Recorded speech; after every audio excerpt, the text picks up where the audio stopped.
Tina! I just wish you would go away!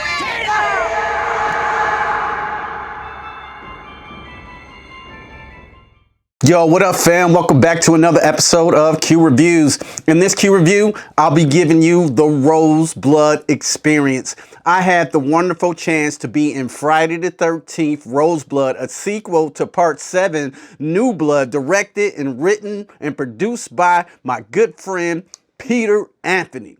Now, I'm going to get this review out of the way right off the bat before I go into my experience. And actually, I went to the premiere and actually got to see the movie live. You know, I've been watching daily. Me and Pete are good friends, so I've been watching the dailies. I've been watching scenes and everything like that. But when I sat down and watched the entire film from beginning to end, I absolutely loved it. As a super diehard Friday the 13th fan, Pete knows how diehard we are and how much we care about the slasher Jason Voorhees and the Friday the 13th franchise. The cast in this movie is pretty incredible, the energy they brought to this film. We're talking about Terry Kaiser reprising his roles as Dr. Cruz from over 30 years ago. Laura Park Lincoln reprising her role as Tina Shepard from the New Blood. We have newcomers like the wonderful Sanaya Lutsis, Jessica Hoffman, Tommy Lee Driver, Todd Jenkins, Kara Spiritus reprises his role also for Part 7. Peter Anthony.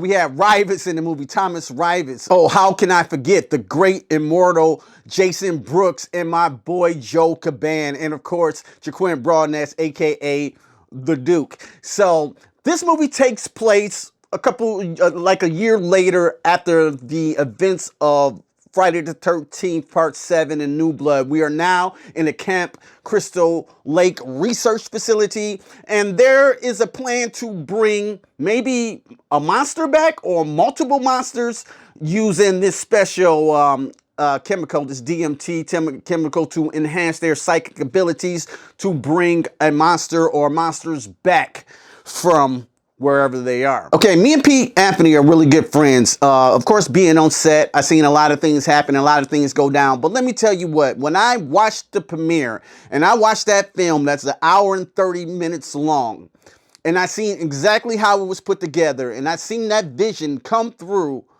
like I did.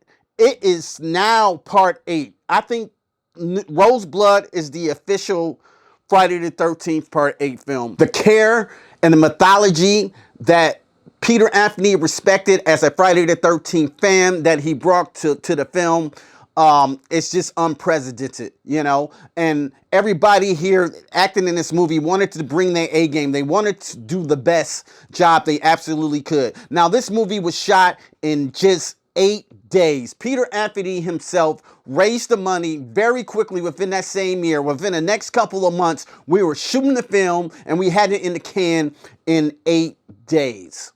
It's just incredible. And the way we did that, it's just that everybody came to play. You know, nobody lacked. Nobody, half-assed it. Everybody that was on set, you know, when it was our time to act, we really wanted to press Pete, but at the same time, we wanted to show respect to the franchise, and I think that comes through on screen, in space. Everybody did their damn thing in acting, man. I think Sanaya Lutsis, can't wait to watch you on Access Hollywood. You are definitely a star in the making, very talented young lady.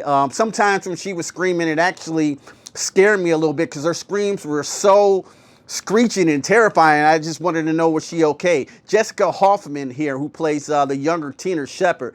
My God, she's definitely have a future in this industry as well. My scenes with her sometimes, all her emotion comes through her eyes because she got these big, beautiful eyes, and they come through in the scene, and she acts with her eyes. So like the scenes I was interacting with her, I was so mesmerized by her eyes, and then like I was actually fearful, like I was gonna get in trouble, you know what I'm saying? I thought they was gonna call the police or some shit, you know what I'm saying? Because her eyes were were so telling, they were so believable. I gotta give it up too for David McMahon, who plays Dr. Sykes. I think he carries the movie from each scene to scene, and he's one of the most believable characters in the film. I mean, he could just spit off this dialogue, and it's just truly believable. So I really enjoyed this, Keller. You are super talented, sir.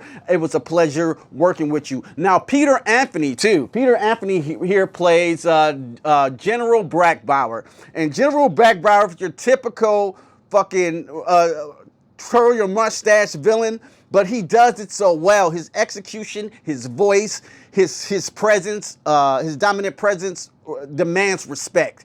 And people were like messaging me like, dude, like, how can you sit over there while Peter Anthony is directing you and, you know, and telling you what to do? I'll be scared that, you know what I'm saying, he'll knock you out. He did threaten to knock me out, you know what I'm saying, a couple times, so I messed up my lines. But, you know, I made my best to keep the lines, you know, the best of my ability.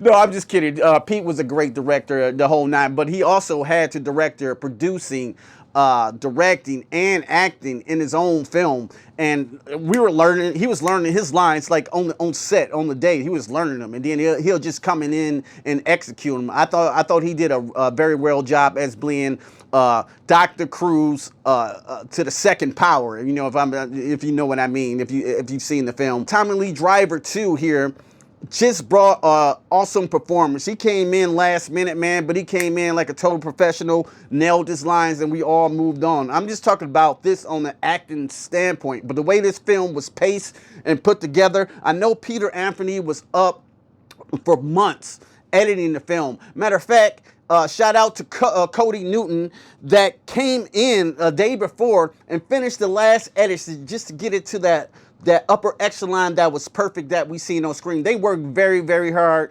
and I just respect the hell out of it. If you would have been on set and you seen how hard people worked, I think on that 8th day, they worked for like 22 hours straight on the film. They were underwater, you know, with cameras on the water. They was doing everything to bring this vision to fruition. And you talking about a budget for like $50,000 that Pete raised, you know, and it looks like the budget looks way more expensive to that. Like, you see that shot there when Jason Voorhees is coming out of the water? That shit's just spectacular. And now let me get to Jason Brooks. Jason Brooks is the new definitive Jason Voorhees. I call him the immortal Jason Brooks because he's just Jason Voorhees from now on, you know. He already did Vengeance. Vengeance 2 is coming up, and RoseBlood here. I just think his physicality, so he was trying to, you know, mimic some of Kang's movements. I think he just had it down packed, bro. Like being on the scene when the Fast team gets eliminated. I guess this is small spoiler. I'm trying not to do too many spoilers, but I hope you guys watch it, so I'm gonna leave a link in the comments below. But when Brooks came through, bro, it was just like a powerhouse. It was like, oh shit, that's Jason. He started tossing people around the room, and then they yell cut.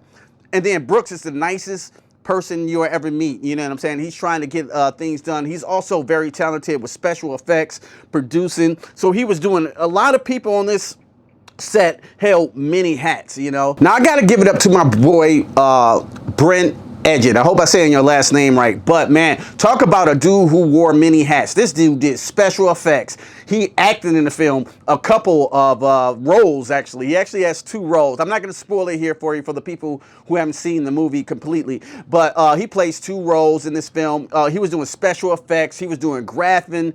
He was doing lighting. We were go run and get mattresses for Brooks to fall on, things like that. This dude did so much. He helped with makeup. The many hats this dude wore. He was a producer himself, man. It was just amazing to see this guy working. He was so passionate about what we were doing, so passionate about the Friday the 13th franchise. It was just a pleasure to work with. If you haven't seen the film, I can't really rate this film how I want, but I really respect the tale that Peter Anthony told. This is the legitimate Friday the 13th Part 8 in my eyes. It's far more than a fan film to me, you know, because Pete respected the mythology and brought us something different. Now, I hear a lot of people say that I could have used more Jason earlier in the film. I see what you're saying, but I respect Pete for not showing Jason until the 3rd act, because then it becomes like the Jaws effects. Now, like when he comes out of that fucking water and Jason does his fucking thing, you're just like glued to the scene because it's kill after kill after kill after kill after kill, and it's exciting, you know. And sometimes, like one of the best criticisms I like about the film, people say I forgot I was watching a Friday the 13th movie and then Jason hit us, because Pete took his time and developed those characters to the best ability he can. He gave us throwbacks, Easter eggs, and I want to say something about Peter Anthony attention to detail. He had the same poster from Part 7. He had the fucking same pen that Creighton Duke had from Jason Goes to Hell. Not to mention all the props of Creighton Duke. I took this belt. This is Creighton Duke's belt that Pete found from Friday the 13th. Part 9, Jason Goes to Hell. Just an amazing job that dude did. His attention to detail is unprecedented. And of course, here's the little box here. This is the pink dress, hot dogs and donuts. If you know Friday 13th part 9, you know the reference to that. That's one of Duke's calling. I'm gonna talk a little bit behind the scenes. I gotta give a special shout out to Sean Lutzis, the Lutzis family, man. I went up to Seattle, and when I got there, they got this huge building.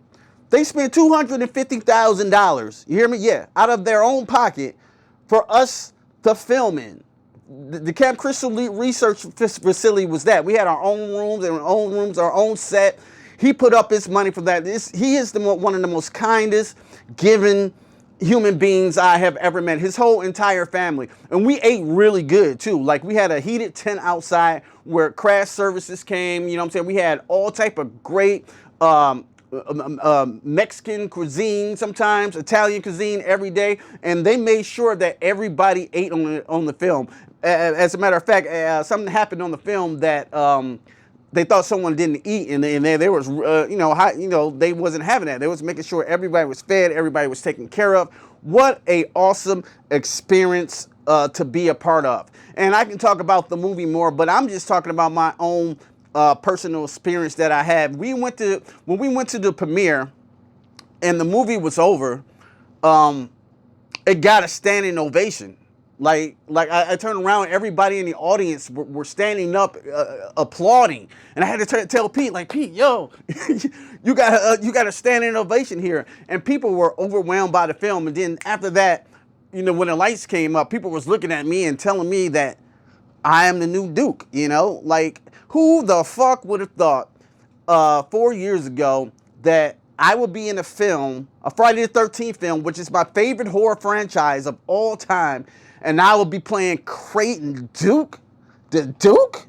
Son, me? I'm not as cool as the Duke. Sometimes my octave go up and down. You know, I'll be a little Chris Tucker, and then my voice will go deep. That's just how I talk. So I have to, Pete told me how to channel that. So I'll be doing some takes in the film, and then, you know, like, and my octave will go high, and people be like, oh, no, too much booty juice. Booty juice. And what do you mean by booty juice? I guess it mean the guy in Tropic Thunder. I think it was booty sweat or booty juice, whatever he was saying, because he had that high octave. Al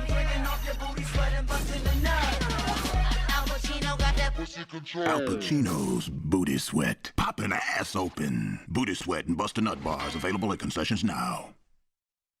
It's just a funny little thing, you know. But we finally got the Creighton Duke character right. Now, it's a scene in this film where I screamed to the top of my lungs. And I think the actual take on the film, when I say something like, remember me, I think I literally lose my voice on that take. My voice was gone. It was shot. I could barely talk, and I still had scenes to do. But people tell me that after I lost my voice got more raspier and cool, and I became the Duke. And as playing the Duke, like I said, I still can't believe I did that. But I got better as the Duke as the days went on, you know. Like, it became less of a character I was just trying to play, and it became part of me. And that's like just kind of part of acting. You know, I have never had this many lines in a film. You know, I did some films before. I did Batman vs. Superman. Oh, I'm an extra, so all I gotta do is run down the street, things like that. Couple very, very small parts here and there. But to play Creighton Duke and to please the fans, you know, you had to live up to Creighton Duke. Creighton Duke can't be too over the top. He can't be could be cool, but he can't be too cool. He has to be serious too. You know, it was a weird balance finding that character, but I'm glad people enjoying it. And I'm glad that I found the focus to actually bring Creighton Duke onto the screen. I still can't believe I'm talking about this to this day, man. And I want to give a shout out to every person on that set, man. It was truly a family affair. I mean that from the bottom of my heart. Everybody was family. From the Lutz's family to Peter Anthony, man. The stuff you did, the dedication that you had, I have never seen anyone work harder. And I work really fucking hard sometimes. But this dude, he just didn't stop. He just didn't stop till he got his goal across. And he told me something like, yeah, anything is possible, you know? Nothing is impossible if you really fucking believe you can do it. How I met Peter Anthony, we were playing Friday the 13th, the game. The first day, coincidence or not, when the first day the game came out, I met Peter Anthony, and he had the Savini Jason. I have not seen him to that point. He's the fiery Jason and shit, and we just kicked it off from there. And 4 or 5 years later, I'm in Seattle filming a Friday the 13th movie as the Duke. Are you fucking kidding me? And we've knocked it out in 8 days, and it's out now. I'm gonna leave the link, of course, if you guys haven't saw it. Brett, you did your damn thing. I'm not gonna spoil the third act shit here for people who haven't seen it.